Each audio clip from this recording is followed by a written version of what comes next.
In this book, Nigel Davies is giving us an entire repertoire with the Nimzo-Indian and Queen's Indian, but not only.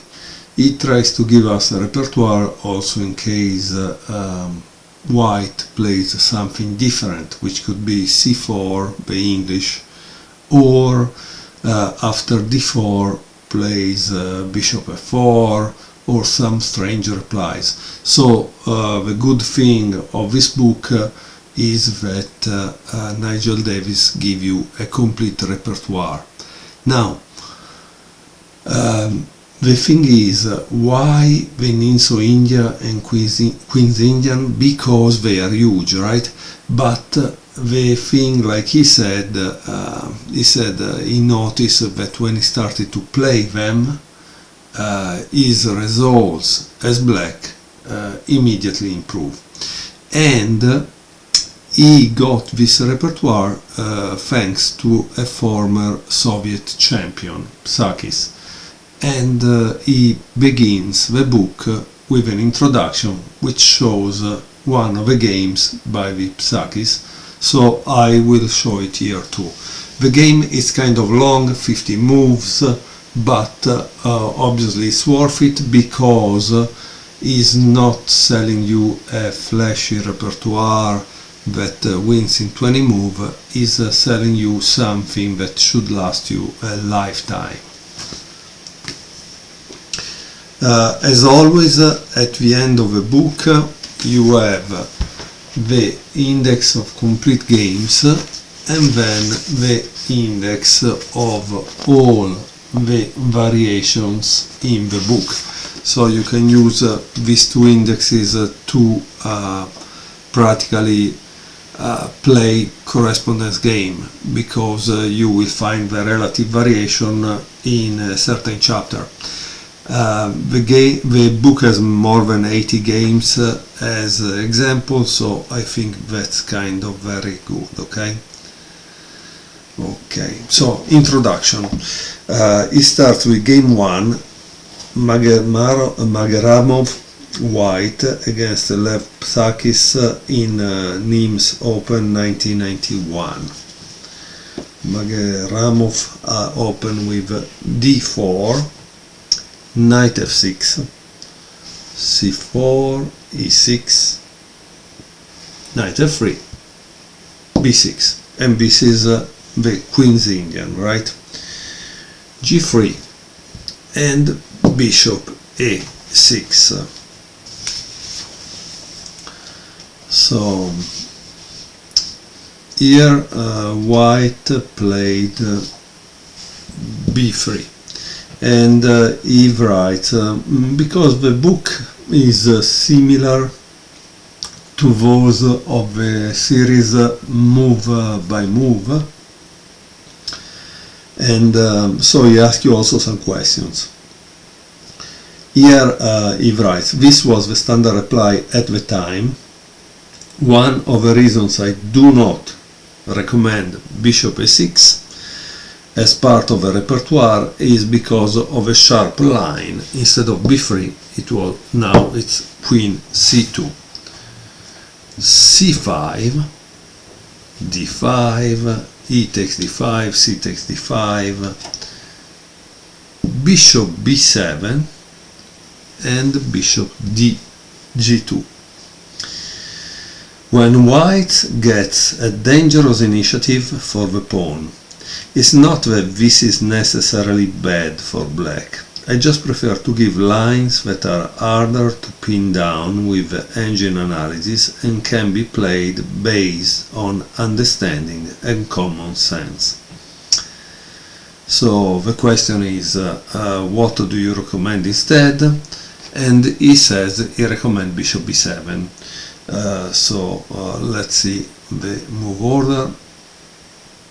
Okay, so the move order would be d4, knight f6, right? Then we have c4, e6, knight f3, b6, g3, and instead of bishop a6 he recommends bishop b7. Okay, And here another question is, you say that this is one of the reasons, what is the other one? And the answer is, the other reason is that playing bishop b7 means that we do not have some move order issues. And here he gives an example of a move order issue. Okay, so for now I will return to bishop a6 that was played in the game and show you the game. Okay, b3, bishop b4, check, and here there is bishop d2.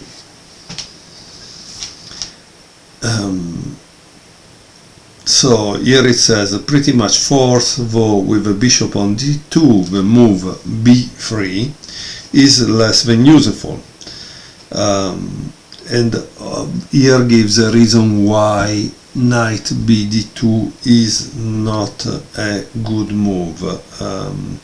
He says that after that there is bishop c3, rook b1, okay, and bishop b7, because obviously to keep the bishop here, but this is not supported, doesn't mean much, right? So you actually need to return back.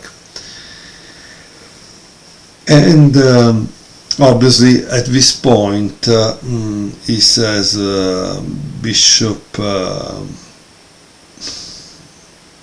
b7 and then a6 wouldn't make sense, right? Yeah, but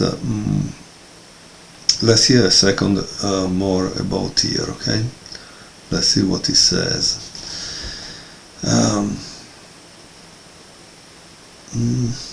No, nothing else. He gives another move order, because this is the interesting part. This Queen's Indian can be played also in a totally different move order. And why I show it to you? Because sometimes it's more important that you know what is the pawn structure that you want to achieve than the moves. For example, knight f3, it's a possibility, right, that they play this, because so they keep it open. But they want to see what you are going to play, because if you play this, they play this, and we are in the Sicilian. So in this case you play bishop, knight f6, because you are controlling e4, right? And then let's say that he plays this because again he doesn't know what you want to do. Here you could enter the symmetrical English, or you can play this. At this point again it's up to white tell you what he wants to do and where he wants to go,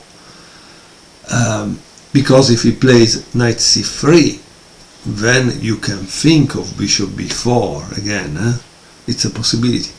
But let's say that he plays g3, and then we have this, right? And here you have to play this, because this doesn't make much sense at this point, right? So as you can see, the move order gives you what you have to play in the actual game. Okay, and this, as you can see, the pawn formation is the Queen's Indian. Okay, so that's kind of important in my opinion, that is shown to you, because sometimes also happens that maybe the other opponent is not so skilled.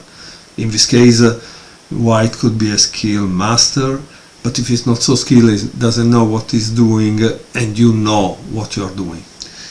Okay, let me go back to the position of the game. Okay, we were around here after bishop b4 check, to which white plays bishop d2.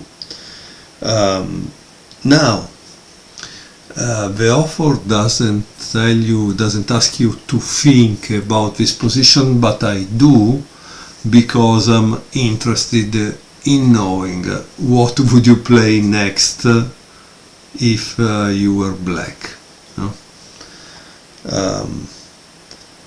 Because this is kind of interesting, and I think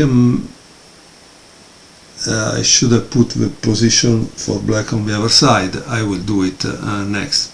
However, this is what I find kind of unnatural, no? That is difficult for a player to think about it, no? Now you don't take, you have to play bishop e7. So imagine that.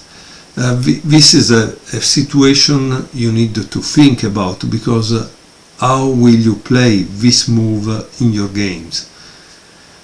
Because this move means that you have refuted this kind of pawn structure. This b3 to defend c4 has created a lot of weaknesses, right? And obviously the right position for the bishop would have been here, but instead, thanks to the check, it's now in the wrong position that prevent that knight from going there, keeping the diagonal open. Okay, so that is something that was interesting, right? Bishop b4 check and then go back, you don't exchange it. That's kind of interesting. And now let me put the position, since we are trying to learn this repertoire from obviously black side. I will put the position with black pieces on that side. Okay, so now let's see it from this side, because obviously you want to learn it as black. Is d4, knight f6, right? c4, e6, preparing the possible Nimzo-Indian, but white doesn't play knight c3, he plays knight f3. After which there is b6, then the Queen's Indian, g3 and bishop a6, but the repertoire will be with bishop b7. Okay, so this bishop a6, like I said, attack this and oblige to play this. In reality, he said today they play this move. Okay, so b3, bishop b4, because it doesn't want the bishop to go here, bishop d2, and now boom, goes back. Why? Because he doesn't want to exchange the bishop pair. Bishop g2, castle,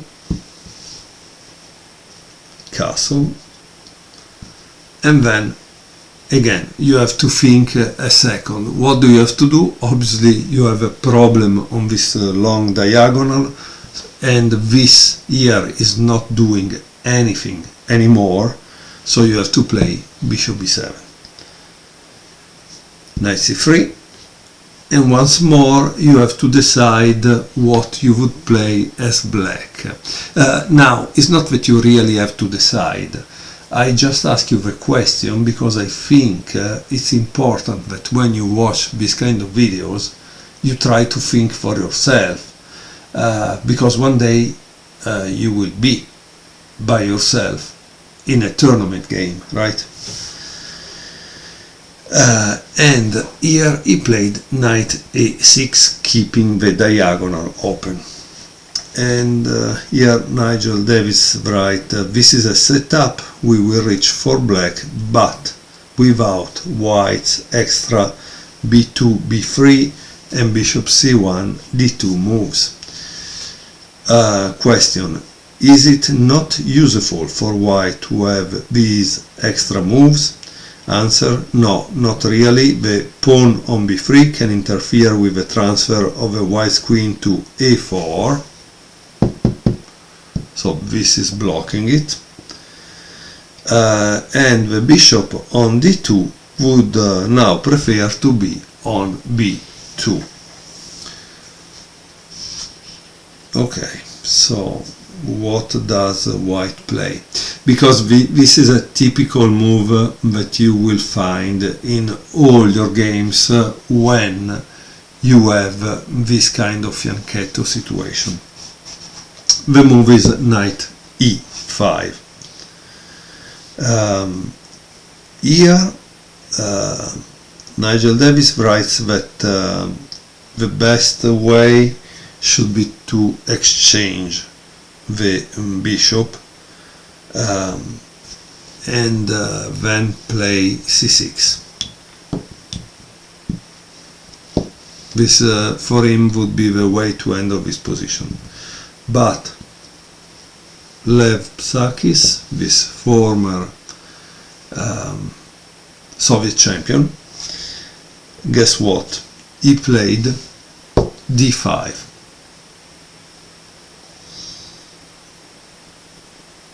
And here Davies writes that now white should consider the maneuver bishop c1 and b2. Instead he played c takes d5, e takes d5, rook c1,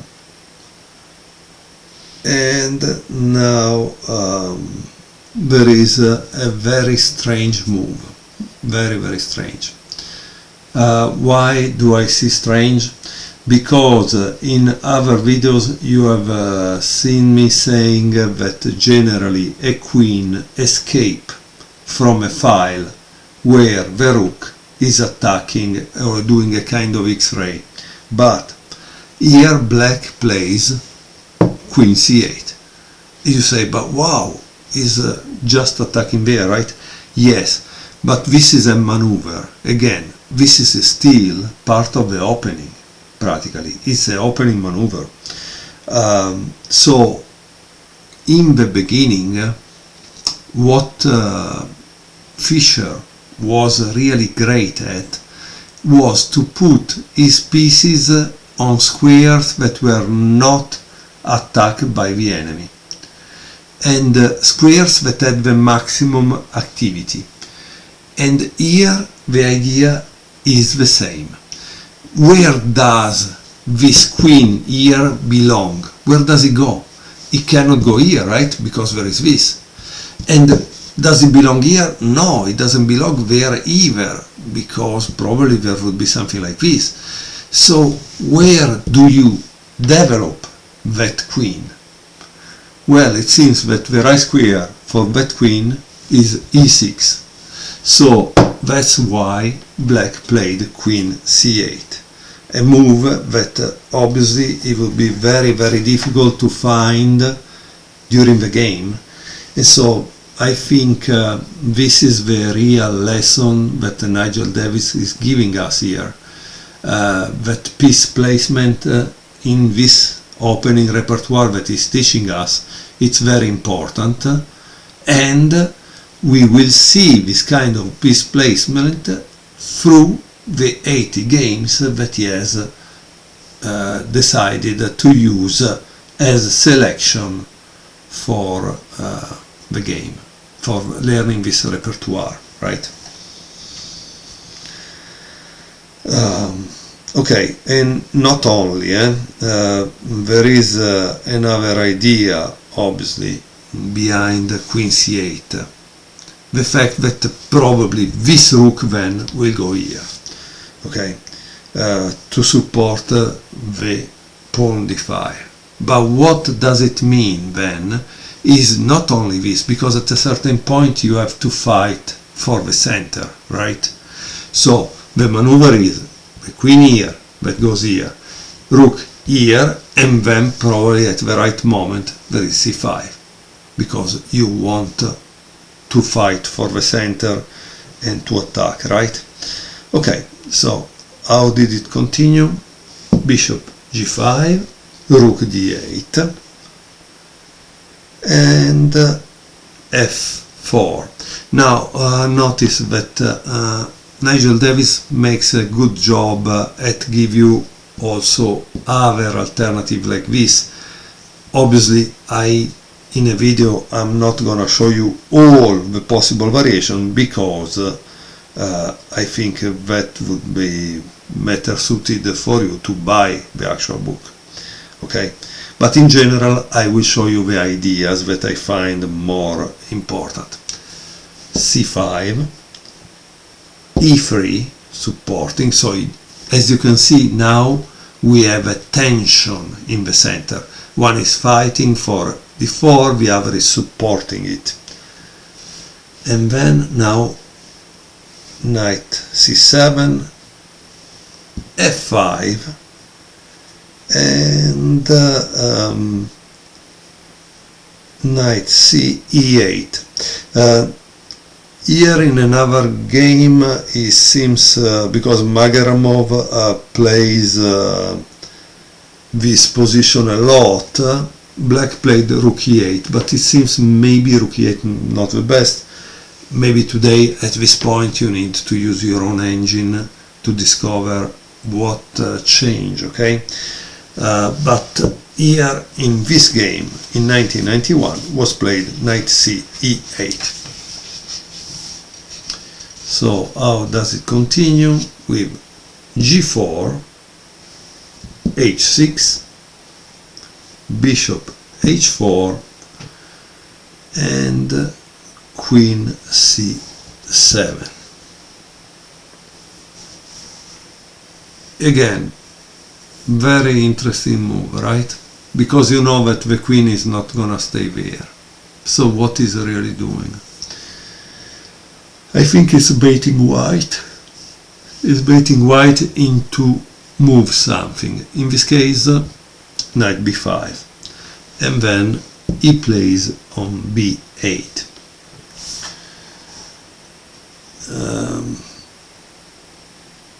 And here obviously white has a kind of two choices.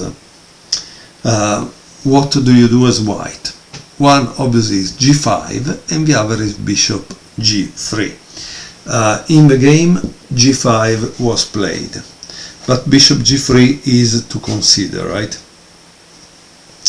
H takes g5, bishop takes g5, and a6. So as you can see, the knight was moved there to attack the queen, but now it goes back, so nothing done for white, right? Knight c3, b5. So black has gained the advantage at this point because you can see that he has more space on the queen side. And generally when you have more space you also attack on that side. That's one of the lessons from chess. Queen e1, so he's trying to transfer the queen for an attack on the king side. Bishop d6. Interesting that he can play this move because there is this one that is defending this.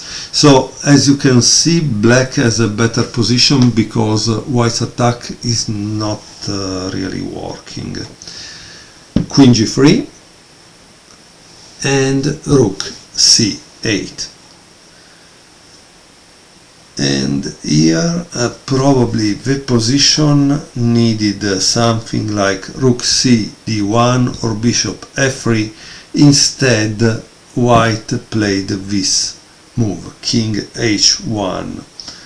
That Nigel Davies doesn't think it's really so good for this tense position. Okay, so what's going on now? Now at this point black is ready to break the tension in the center with c takes d4, which opens the c file, e takes d4, and b4.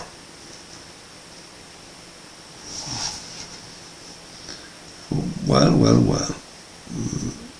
Obviously now white plays something different than moving this knight. He plays bishop takes f6, and here there is a little trap in a sense, because if black plays this, white will play bishop takes g7, and if you take, obviously there is f6, so you have a big problem, right? So you have to take back.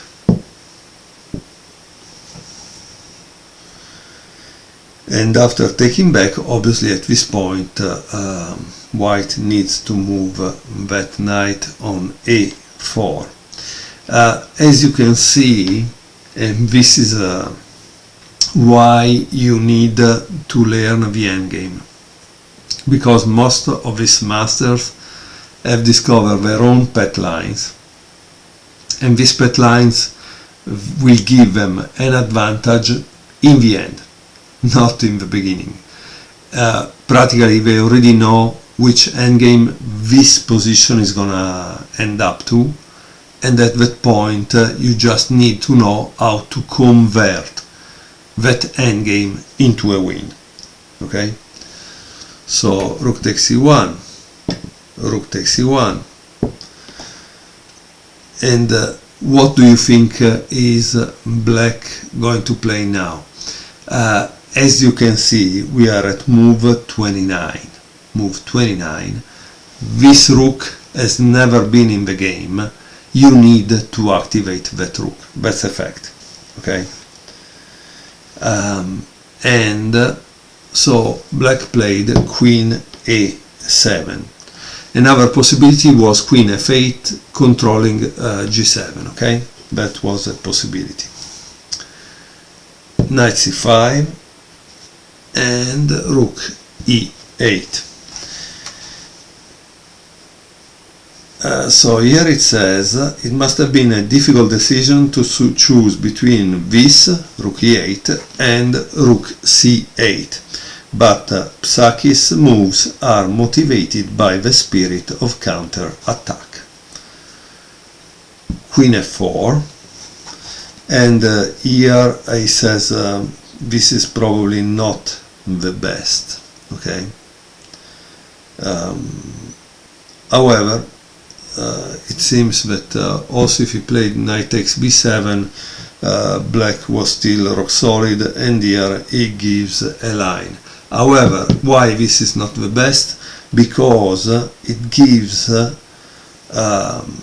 black a tempo to move the bishop away. Now, where do you put the bishop? That's the real deal of this situation. Psakis put it in a8, and maybe this is out of the game. Maybe it was better to put it on c8, maybe. Okay?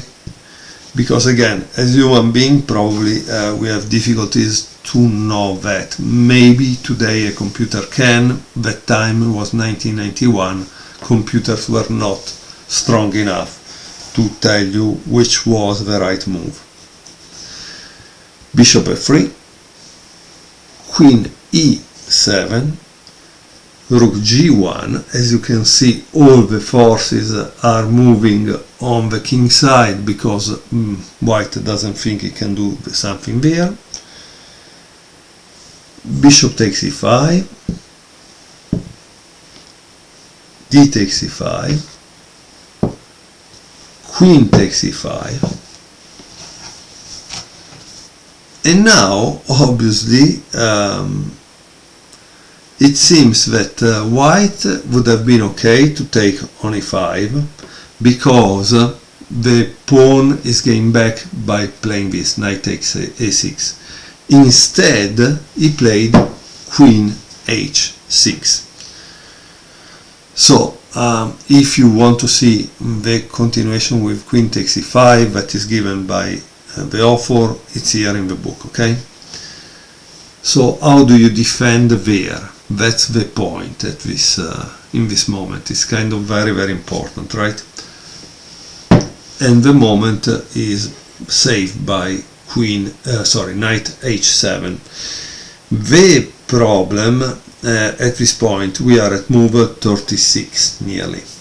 It's a white turn. Obviously the control is in 4 moves, and it's possible that white use most of his time because the correct move to play was f6. And here it gives obviously a line for this f6, okay? Instead, white played knight d7. That is not so good. Why is not so good knight e7? Well, try to find out what would you play next, pausing the video obviously, because I think it's a critical moment in this game. It's a critical moment. As you can see, there is a fight here for g7 and he's trying to block everything in order to give checkmate. Black continued with queen c3. And that's kind of interesting, right? So why do you think queen c3 is very good? Because he's attacking this. Then don't forget that there is also that, so it's a kind of problem here, right? Okay, so what did white played? Unfortunately, white had to acknowledge that that bishop is a problem. And once you acknowledge that, all the rest fall down. So, because generally grandmasters, they attack when everything is covered on their side. In this case, this was not covered, and that was a problem. Knight f6, okay. But black could have also played bishop c6, and here there is a line to prove it, okay. Knight b6, bishop c6, and queen g3. Obviously it's always trying to give the checkmate. So what do you play now if you are black?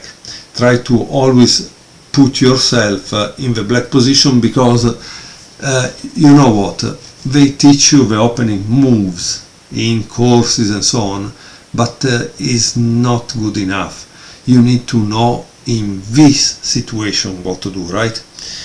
And here black played knight e4, which is great because brings the control back, right? Queen g2,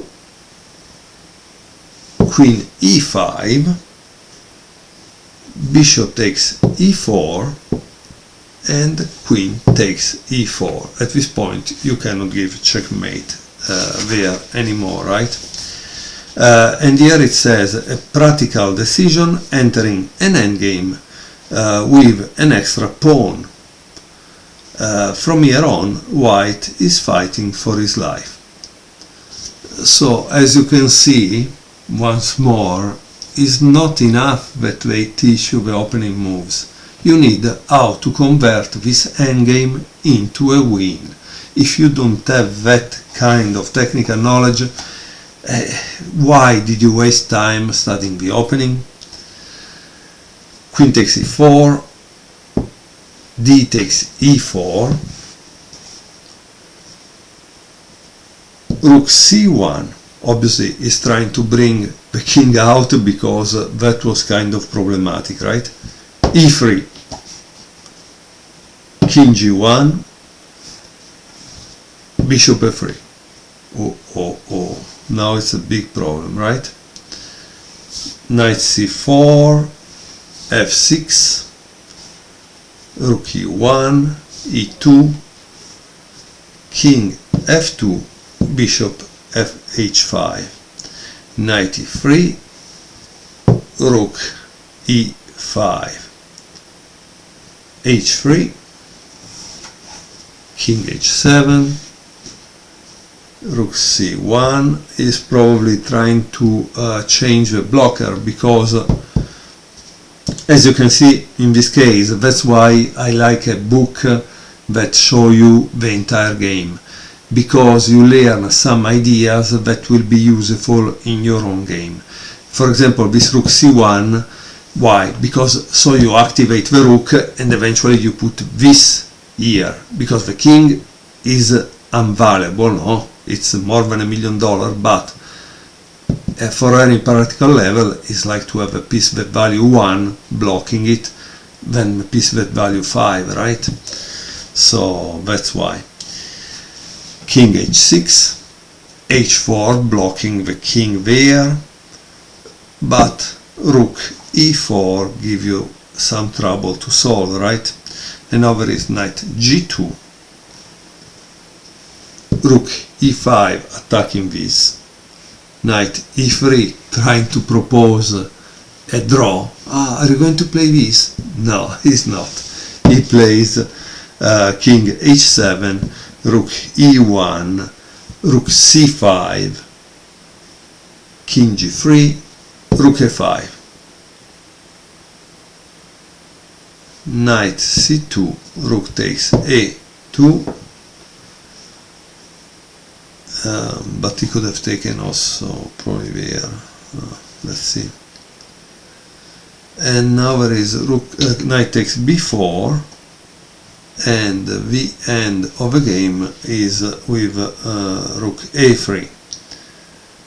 Why is the end of the game? Because it gives this line, because obviously as a club player maybe we are not able to win this kind of endgame. So at this point, if you really want to learn something, you should play this position as black against an engine and see if you can do it, right?